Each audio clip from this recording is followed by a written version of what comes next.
Hope everyone is having a very Merry Christmas.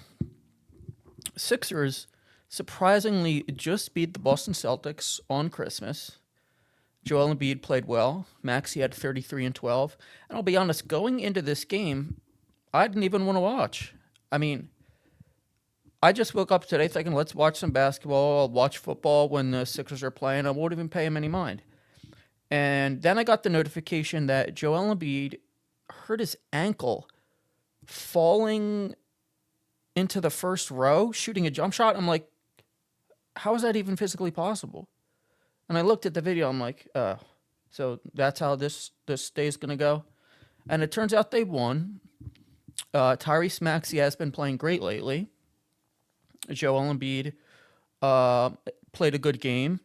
Caleb Martin had a great game, hit his open threes, even though it takes him 5 seconds to shoot them.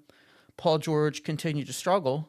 So the question becomes, they all had a great game. They beat the best team in the league, the reigning NBA champions. Am I in on them now? And the answer is no. And the reason for that is everything that happened in the final 2 minutes of the game. So they're up about 15 points, give or take, with 2 minutes left. And Tyrese Maxey, he does this thing where he starts slowly dribbling the ball up half court, like barely avoiding an 8-second violation. And so he does that a few times, and they miss shots, and then he gets stripped a few times. And the Celtics just start running back and scoring easy layups and threes and kicking out. And it's like, okay, this is when you have to be a serious team, play with some tenacity, some force, hold on to the ball, get into your sets, and they just couldn't do it. And then, of course, Joel Embiid gets put back in the game after he had an extended rest, which weirdly enough is when the Sixers kind of separated themselves. He gets in the game, and he starts trash talking Celtics fans. And then after they score a basket, they inbound the ball to him when the Celtics are in a full court press, and he tries a dribble move and loses the ball, and Tatum gets a layup. And Joel Embiid's 31 years old. He has to know you can't dribble the ball full court. You are a center. No matter how good you are at your position at doing those things, that is not what you do. And yet he did it. And so the game keeps extending. And there was a sequence where Tyrese Maxey turns the ball over a few times against Jaylen Brown.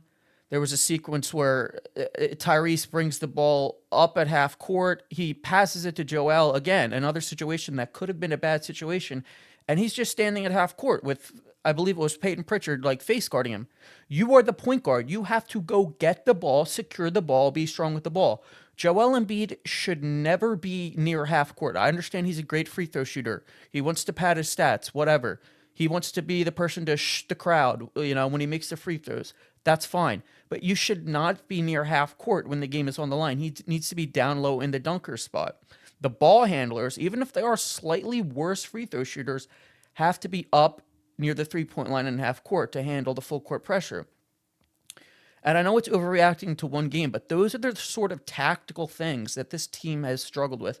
They're soft at times. They're not an intelligent basketball team. They're not a high IQ team. They make a lot of dumb plays. And those last 2 minutes of the game reminded me of every crucial swing playoff game that they've lost over the past few years. It reminds me of Game 2 against the Knicks, where DiVincenzo hit that shot. It reminds me of, I believe it was Game 4 against the Celtics. Game 4, Game 5. Game 4, I believe. They won against the Celtics, but they almost blew a huge lead. It was when James Harden hit that corner three and Marcus Smart got the shot off, but it was ruled late. They fell apart in that game. It reminded me of every game of the Celtics series in 2018 where they just completely fell apart and the other team makes the plays down the stretch and they don't make the plays.